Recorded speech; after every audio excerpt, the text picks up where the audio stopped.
Hey, thanks for joining us at the table. I'm Fiona and I'm joined this week by Shona, Hi. Mary Ellen and Rachel. Hi. How are you ladies? Good. Always good to see you all. Now, this week we want you to be part of the conversation, so be sure to join, like or share with us online and keep it locked right here at the table. This week we're going to be talking about inheritance, phone restrictions, child-free holidays, recipes and much more. But first it's time for your favourite part of the show, Shona. Oh, no, not quick topic. Yes, I've got some quick topics for you. Now, the first one, would you invite a homeless person home for dinner? I've actually thought about this so many times. Really? I think the Bible calls us to do simple things like this. You know, if you feed the homeless, you're doing it for God, kind of thing. The Bible says that. But yeah, I would. It's just I don't live in an area where there are a lot of homeless people, I guess. So you're not going to go to the city and say, "Hey, come over for dinner." pretty far. Yeah. But yeah. Look, I guess when I You're actually open move to out, it. I probably would definitely be open to that. Yeah. That's good. Rachel?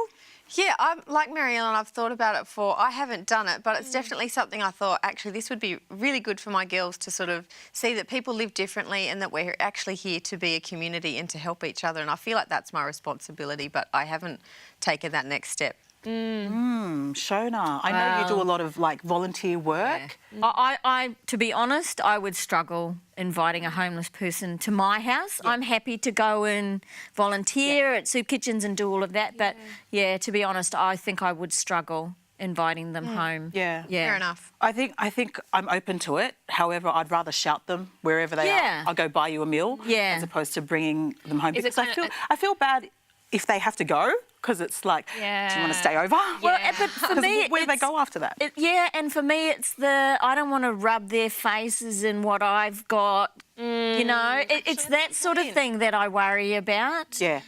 Whereas I'd be happier to go and give them a meal and sit with them and chat with them and be where they're at. Yeah, I think we've got Yeah. some very charitable ladies. Hey, moving on. Would you tell your kids your dating history? Done. Dusted. Next thing. You've done it. What dating history? Yeah. There's not a lot there, so yeah, no problem. No problem. Yep. You'd be open to it. Yep. Yeah, I feel the same too. There's not much history there. I don't know. I think dating history is something that's more relevant when you date someone else. That is when it becomes a problem. I think with your kids. If you had a colourful dating If you had a history, colourful if you had dating, a colourful then it's dating- something you have to discuss with your partner or whatever. But it's a good thing to talk with your kids about what you've gone through that's because then, you know, they think, oh, well, mum and dad aren't on this great big pedestal. Yeah. They've done things wrong too. Yeah. I guess if they were interested enough, there's no problem Yeah. there. Would you buy your clothes from an op shop? I do. Yep, Yeah, done. this is from I an op do. shop. A lot of stuff I wear on the table here is bought from an op shop. No problems there. Yeah. You got some good op shops in your area? Yeah, they're great. Although I know a lot of people, because I buy 80% of my clothes from op shops, and they always say, how do you find things at op shops? You know, I go there and I can't find anything. I don't know Gotta whether take it's the just... time to look. That's true. Yeah. But- But up until a year or so ago, I was one of those people who you never stepped into an op shop. Yeah. And now you work at one, right? Yeah. So, yeah. I think there's some good buys there. You Yeah, can, there are great buys there. People give away and donate stuff that they You get think is out of labelled fashion, but stuff. Yeah, you do. All the time. All the time. Yeah. Yeah. And I bought kids' toys there and stuff. They're like, you just clean them up, take them home. They're fantastic because they're only going to have them for a couple of years and move on. Perfect. Great place. Well, there you go. Look, moving on. Next, we're going to be talking about child-free holidays. Most of us ladies love a holiday or a getaway, but fashion blogger Nadia Bartel has come under some heat online for going on holiday without her 2-year-old son. As a woman or a mother, what do you think about being a parent but leaving your children at home and having a child-free holiday? Well, why has she come under heat? What's the problem here? Like, if she did this every, 10 times a year and never took her kid on holiday, that would be very different. If this is a one-off, they need a break, they need to reconnect, what is the problem? I think a lot of people saw that she was neglecting her child. Like, she was going to the Maldives, which is a lovely place, I guess, for families. Yeah. But what I wouldn't want to take my kids there either. No. there was a lot of people that were just like attacking her. Look, and she actually We've done both sides of it. We've had holidays with our kids and we've had holidays without our kids. We've left them with people, you know, to look. How old were the kids when you did that? When we left them, they were about 7 and 8. And then again a bit later on, and then we've. So they were older. They weren't two. They weren't a two. 2-year-old toddler. But I would far rather go on the holiday without my kids. All they do is sit in the back and whinge about, when are we going to stop? When are we going to stop? I'm hungry. And you're like, this is not a holiday. Interesting. Well, that's interesting because I actually thought about what age they were. I think as a teenager, yeah, leave them. They kind of want to be alone. As a toddler, they probably won't remember anyway. Well, actually, it's worse when they're teenagers and you leave them hanging at home. Oh, really? There's the parties, there's the yeah, girls. well, it Talking depends on from the teenager. experience. Yeah, but I sort of thought the age in between toddler and teenagers when I probably wouldn't leave them at home. I'd probably take them with me because, you know, they're kids. They want to get out. Depends how long you're going. Depends how far away you're going. Like, there's all sorts of things to think about. But I'm going on a holiday next year without my kids and without my husband. Ooh. I know. I'm looking forward to it. Is this the first time? Yeah, this will be the... Oh, no, like, I've done a weekend away in Sydney, but that's, you know, that's not far away at all. That's not a holiday. This will be overseas, but yeah. Yeah, but they're staying with your staying husband. with my husband because Yeah. I couldn't actually... I would prefer he come, but I don't feel comfortable leaving them for 2 to 3 weeks at home. They're still too young for me. Is it a girls' trip or...? Yeah, it's a girls' trip. Oh, look at you. Yep. Fancy, fancy, fancy. Yeah. Look, I think at the end of the day, there's a lot of people that do come under heat for leaving their children, but don't you think sometimes mums need a mental break? Yes. Yeah. And couples need a Couples. mental break too. They need to reconnect because you give so much to your kids, you put so much into your kids, you all of a sudden wake up and go, hang on, I now need to invest in my husband again or my relationship. Yeah. And I think if you're doing it along the way, then you're gonna survive it better. So I think what she's done is fine in my opinion. I found that when the boys sort of got to about 10, 11, 12, I actually had to go, oh, who are you? Oh, you're my husband. Wow. Because you spend so much time looking after the kids and investing in them, you actually stop investing in each other. Yep. So you need to take that time away to just reconnect and invest in each other. And I guess in her case, in this Nadia Bartel, she left the child with the grandparents. Oh, so what's they got wrong with to that? bond Yeah. as Yeah, well. exactly. So I think I mean, that... she wasn't gone for months on end, so... Yeah, yeah. And if the grandparents can't look after their grandchildren, then there's something wrong, isn't there? Yeah. Something. Personally, I'd be taking my kids with them because I want them to enjoy the experience. They're young, but like maybe when they're teenagers, would definitely have some me time and, you know, take it out that way. But look, we'd love to know what your thoughts. Should parents take child-free holidays? Drop us a line on our Facebook, Instagram or YouTube page.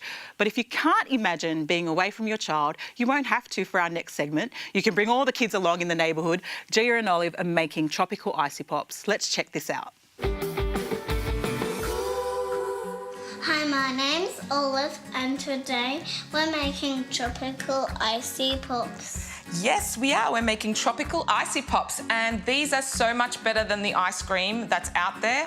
You won't feel bad giving these to your children. They're easy. Want to make them? Okay, let's start. What's first? And maple syrup. Maple syrup. Is this your favourite? Okay, can you hold this? It's half a teaspoon here, but we're putting a teaspoon in, so we're going to do it twice. Okay, go. Ooh. Oh, guess what you get to do with that? Actually, wait before you do that, before you lick it.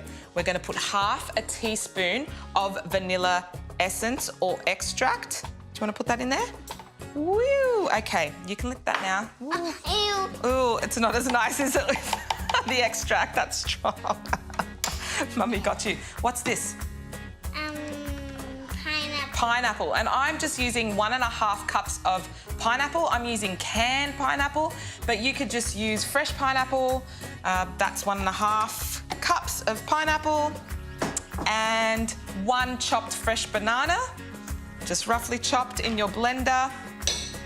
1 cup of coconut cream. This is what's going to give it that creamy flavour. Yum. And it's going to make it tropical as well, because all I can think of is pineapple and coconut milk or cream, and I think of the tropics. Okay, you ready? So should we blend it? That's it. Me help you. Okay, you can help me. Hold on. Just a second. Don't put it on yet, because it's going to go everywhere. Okay, 1, 2, 3, go. Switch that one. All right. Put it as far as you can. All the way. Okay, and you just blend it until it's smooth, no matter how long that takes. How about we put it in the mould first, and then you get to open one, okay? And then you could get to have it and tell everyone if you think it's delicious, okay? So pour it into the mould. Oh, let's put it in front of there so they can see. Can you see that? Nice and smooth. Okay. Whoa, too much. Okay.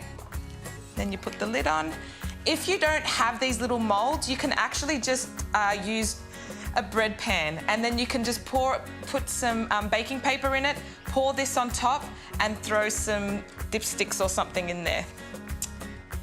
Oh, they're hard, aren't they? No, I have one. Oh, you opened it. Well, this is what they're supposed to look like. I'm going to open one too. Is it delicious? Mmm. Great for summer. Yeah, Isn't she just the cutest? That's definitely a great idea for summer. I do those for my girls all do the you? time. They love them. yeah. Yeah, yogurt, berries, whatever. You can put anything in it. Yeah, I think Gia's done a yogurt one before. Yep. Gia and Olive's recipes on our atthetabletv.com website. Check that out. I love that. Good work, Gia. When the weather is a little warmer, tropical icy pops are definitely the way to go. But for more refreshing, top and healthy recipes, we are giving away this cookbook here, More Nature's Superfoods.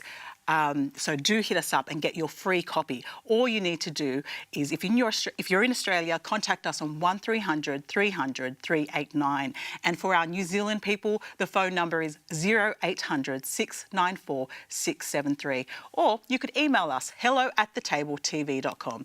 Do get your free copy. It's worth it. Now, speaking of phones and emails, how often do your kids have access to your phone or finances?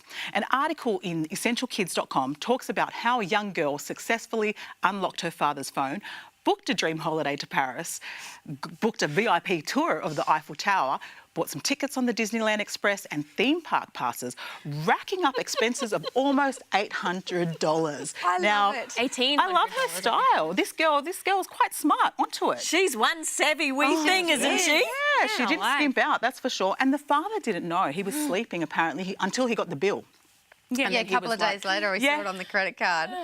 Because it's a lot of money to be missing. Hilarious. She didn't know. She didn't know the extent of what she'd done. Like, what do you do? How old was she? I think she was Like 8 or 7 or something. Yeah. definitely a minor. Yeah. But I mean, you've got boys. Do they have access to... Not to my bank account. They don't.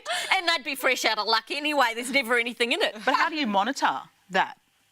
I don't give them Spending online? I don't give them the passwords But to this get into girl my somehow accounts. guessed it. She guessed her dad's unlock code, but then I think it was PayPal which she was using. It just Oh automatically. yeah, that automatically See, flips the in. easier you make it for yourself, the easier you make it for them. Exactly. And my kids would be too terrified. They would know the wrath of Shona. You know, actually, when I was younger, I did something a little bit similar to this. Not nearly as bad, but I remember being in the computer lab in primary school with the big bubble Apple computers, and I typed in my name on Google to think it was so funny, and it came up with a caravan website. And I was like, oh, wouldn't it be funny if I pretended to buy one? And I was with my friend. I put in all my details, my phone number and everything, and then I pressed like buy now or inquire now or something, and they were going to call me, and I was about 8 years old, and I remember waiting for about 2 weeks, like just every phone call that came to my house, I was like, hello, who is it? Like, because I knew I was going to get in trouble. Your conscience got the better of you. Yes, but it was all okay in the end. But yeah, look, it's easier to do, I think, than what we realise, and I think you really do have to be careful about what you let your could kids. swipe anyway. Now you can just swipe your phone to make purchases. Yeah. So it's very easy. Your boys, do they have access? Do you shop online? How do you yeah. do you monitor your own spending online on your phone? Of course I do. And how do you do that? Are there programs, I guess, that parents can use for children to, restrict them from overspending or accessing? Well, I've got a program to restrict my kids. It's called I Keep My Phone With Me. Yes.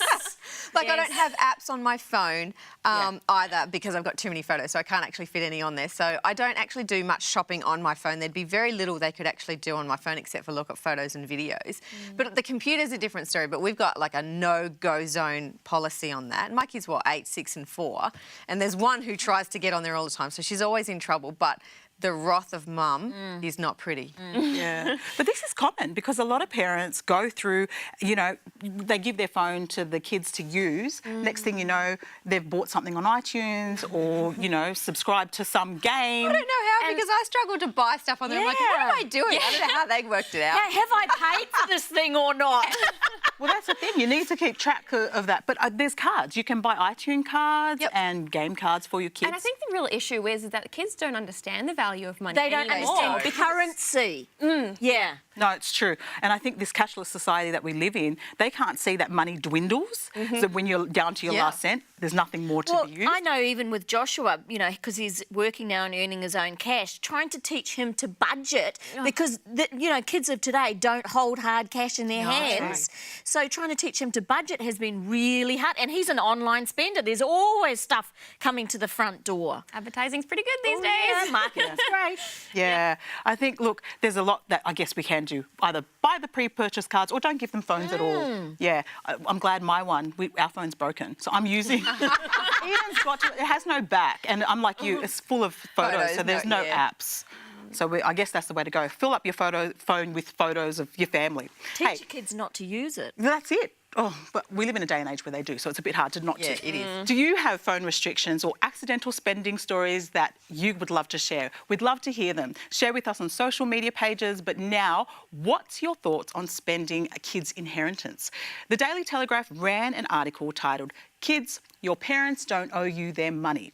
With the rising cost of living, housing and raising families, are you planning to will your assets to your children, or are they going to be fending for themselves? Don't get me started. Really? I made it, I spend it, you go out to work. Really? Yep. So you'll be using all your savings before... Right to the What last savings? cent. Not, what about assets? You know, homes that you... Not giving... No. We've given the kids stuff, you know, like they've got old bombs and things that they've had. And a good education. And a fantastic education. We've set them up for life. It's now their turn to get out and work. My philosophy is the same as Bill Gates. I worked hard for it. You're not getting it. Yeah, Don't $70 billion. expect it. He's not giving a cent to his kids. I thought Tough that was... mama Shona. Well, Tough don't mama. expect it. Yeah. Right? Yeah, look, I probably take more of the middle ground. I can see exactly where they're coming from, and there's lots of celebrities do it, Nigella Lawson, Gordon Ramsay, and they're like, no, I've given my kids a good education. They can now go and earn that and use their creativity themselves. I'm in the frame of mind where I do want to leave my kids something. I don't want to leave them destitute. That, to me, it doesn't sit well with me in my hierarchy of values. At the same time, I agree, if I had that much money, there's no way I'd be leaving it all to them either. Oh, would you give it to charity or...? Yeah, sure. Or other people who needed it. Wow. It doesn't teach them, you know, and we've talked about this before.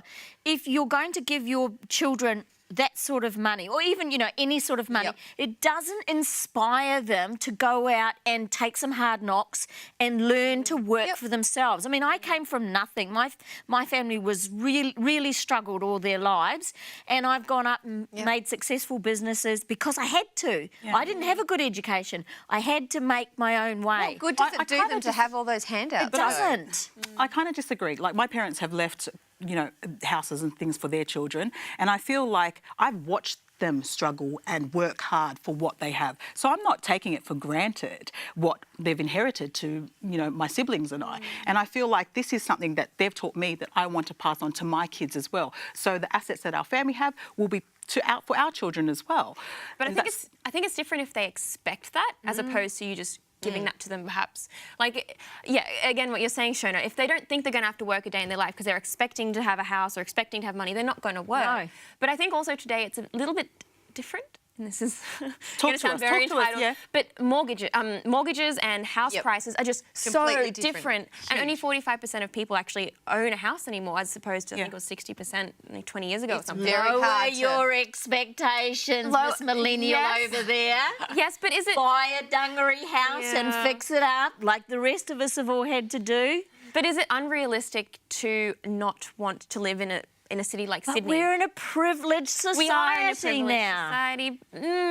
But I don't think it goes amiss for your parents potentially to help you with that. It's set up. Yeah. Yeah, there's a think that's difference wrong. between help Yeah, okay. and true. expecting it. very much. Yes, like I'm happy to help, but do not expect to get that at the end of my life. I think I side with Mary Ellen here because we're outpriced for people getting in the mortgage. So if you can that get matters. help from your parents and you're not freeloading, you pay your own way, then I think why not? And that's why I take the middle ground, because I want to help them. And I said to Dad, I was only saying to Dad the other day, I'm like, you guys have earned all that. They're at retirement stage. I'm saying, you spend it. You have done your time. Like, don't feel like you have to hold it back for us. And he goes, I don't. Yeah. Make sure there's enough money to put you into the ground and give you what you want, because we don't want the rest. Well, that's good that you talk about that, because I know in the Bible it talks about do not store up for yourselves treasures on earth where moth and rust destroy and thieves steal, but store up for yourselves treasures in heaven. So Amen. we've got a better and bigger inheritance, I think, in heaven. That's right. Look forward to something look better forward and to. bigger. Yeah, but I mean, while we're here on earth, if you can help your family members, why not? And as long as you're not taking for granted, I guess. That's it. That's the thing. Look, well, one thing you can pass on to your children is recipes and even natural remedies such as the one Mandy makes, like this natural spray deodorant. So let's check this out. I'm going to show you how to make a really simple homemade spray deodorant. Not everyone's a fan of the healthy natural deodorant paste, so I'm going to show you a really easy spray to make. Now, I'm starting off with about 1/4 cup of boiled distilled water.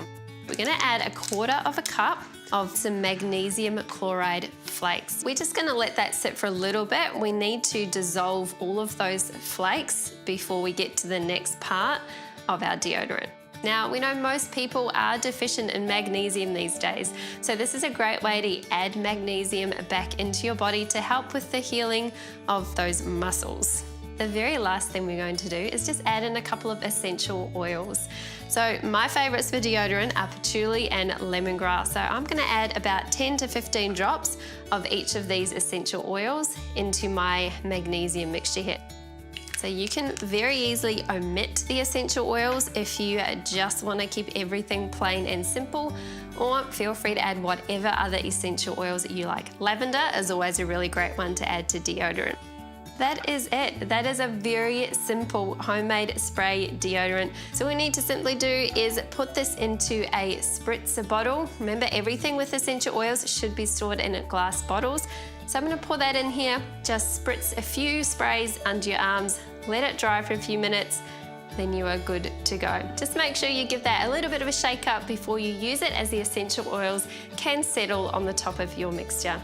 Let us know on our Facebook page at The Table TV Show if you try this deodorant and what you think about it. Or maybe what's your favourite oil combination you like for deodorants.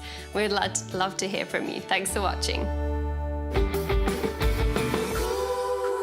Okay, Rachel. Love it. Are we swapping over from the toothpaste under our armpits to that? Let me That's a simple clarify. natural It's remedy. not like Colgate or anything chemically like that. It is a natural toothpaste, bicarb soda, essential oils, all of those things, and I love it, and I put it on all the time. I would still have a crack at that. Yeah, why not? Anything natural I'll have a good crack at, yeah. Mary Ellen's agreeing. Oh, I'm totally with Rachel. Yeah. 100%. Why would you want to put chemicals on when you can make your own? It's cheaper. That's right. And it's sustainable and it's good for the planet, and it's, yeah. That one looks better than the last one she made. It was The like paste green. one. Yeah, it was green. Yeah, I wanted to know how you get the paste on under. You know, it doesn't get on the come clothes. Yeah, that's true. You don't want it coming off on your shirt, so Shirt, I've got to give it a go. Yeah. So does toothpaste work for you? Like even after a does. workout? Yeah. Even just plain baking soda and water works. I haven't you tried girls. haven't tried that, but I really like it because it takes away the smell, which is the bacteria, because, and you still sweat, so you're going fine. Has anyone tried lemon? Has anyone tried lemon? Apparently lemon's an alternative. No, I just drink. I feel like it would bleach my After a shave with that sting? Yeah. You Ooh. wouldn't do that. Maybe not. Moving on. Moving on. Look, I think Mandy does a great job. We have more of Mandy Makes Remedies in the At the Table magazine. So be sure to get on the mailing list. The December issue is out, so it's free, and it's a 12-month subscription. It's a free subscription. Can I say it again? Free. It's free. It's free. It's free. What is it? It's free. It's free. Okay. It's free. So all you need to do to get on the mailing list is email us at hello@thetabletv.com and get your free copy. If I just had to say that again. But next, we talk exes. If you are married or in a new relationship, should you stay friends with an ex-boyfriend or ex-girlfriend or an ex-husband or wife? Rachel, sigh. Oh, Is that a look, sigh of No, relief it's a or- sigh because I don't think it's a simple answer. Like, it's going to be different with each relationship. They end differently. Some end well, some do not end well. Some are toxic, some just don't end up working out. So it really depends on the relationship. It also depends if it bothers the new person or the new partner in your life. You've got to make that call on each one differently. On each one differently. How many Yeah. exes are we talking about? Let's get into this therapy as well. Let me lie down here. I'll start back at the beginning. Well, no, I don't actually have that many exes. So for me, I would actually quite happily be friends with them. They're not actually part of my life because they're living in very different places. But how would your husband feel, though? And It this is wouldn't the way bother him. I It look wouldn't at it. bother him at all. How would my husband feel if he came into a room and my ex was sitting with me? Because I know I wouldn't be able to cope with that very well. It depends on your definition of friends. Are you going to be sitting in a room together alone, or are you going out for coffee, or are you just hanging out in a group? That's true. It depends. This actually reminds me, I actually read an article a little while ago. You know the chef Poe? She was on MasterChef a Yeah. while ago? Yeah. There was an article about She's her. awesome, I love her. Yeah, she's awesome. But I think it was, I'm not sure if it was an ex-husband or serious boyfriend, but basically they broke up, and then he started dating her best friend, and then she dated someone else, and then they all opened a cafe together. So they're all friends, and it was kind of discussing, you know, the awkwardness about having to work together and things. And apparently they're actually really good friends, but her husband was really uncomfortable with it for like the first year. And I'm thinking, people actually do this. Like, I didn't realise it was, I just assume you just don't talk to them anymore. I've got friends who are good friends and, you know, they're sort of married other friends, but they're still in the same circle of friends, and it really works for them. I don't know, don't you think of, showing too much information here, but I think of my exes in a fond way, so I would be happy to be friends with them, but not necessarily have them in a close circle. Does that make sense? In a fond way. So why did you break up Yeah. with them in the first place? Because they're still good people. I don't think of them as bad people. When I say fond, I think they're good people. Yeah, and how would your husband, feel about that, like Shona was saying? Because I feel like you've moved on, it's a closed chapter. Do they really need to be part of your life? Do they really need to be part of the connection? That's the decision you make. I suppose it comes down to, have you discussed the relationship with your new partner, husband, whatever? Like, have you had that time with, say, my husband to talk about my first husband and what went on? And you know, I haven't stayed friends with him, but, you know, have you spent that time with your current person to talk about that Do you relationship? think it's important to have those discussions before taking the next step? Like making I think sure for me it was. For me it was. So it was very cathartic for me, but it was also, it told Gary exactly what I had been through with my first partner. And Because this that is wasn't where I'm great. Yeah. And he can understand whatever, you know, if you The do. baggage that comes with it. Yeah. Yeah, interesting. What about you, Mary Ellen? Have you thought of, you know, Well, look, I've only dated one guy for 3 years. So I haven't had exes, but I have seen a lot of my friends and actually dating in school when they're really young, you know, 13, 14, 15, and having to stay friends-ish because they're in the same class and breaking up. And I think you really have to be so careful when you are dating how much of yourself you give to that person. And I think a lot of relationships these days, when they are really serious, because I don't think we really have that dating mentality anymore. We just, at least from my experience, you don't just go out once with someone. You kind of get serious really quickly. I think that's the new culture. And oh, so, is that right? I'm so out from of my touch. perspective, I'm look, this so is out just of what touch. I have experienced. I don't know. And so because of that, I think it can be really damaging. And I've seen a lot of my friends. When you give too much of yourself. And they think they're going to end up with them, but they don't. And then, so that's just, Yeah, Anyway. look, very interesting. On that note, ladies, thanks for the chat. It's time to say goodbye. Thank you for hanging out with us today. Don't forget, you can check out more of At the Table on our social media pages. Be sure to subscribe to the free At the Table magazine. Stay tuned. TheTableTV.com is where it's at, because there's always room for you at the table. Until next time, God bless.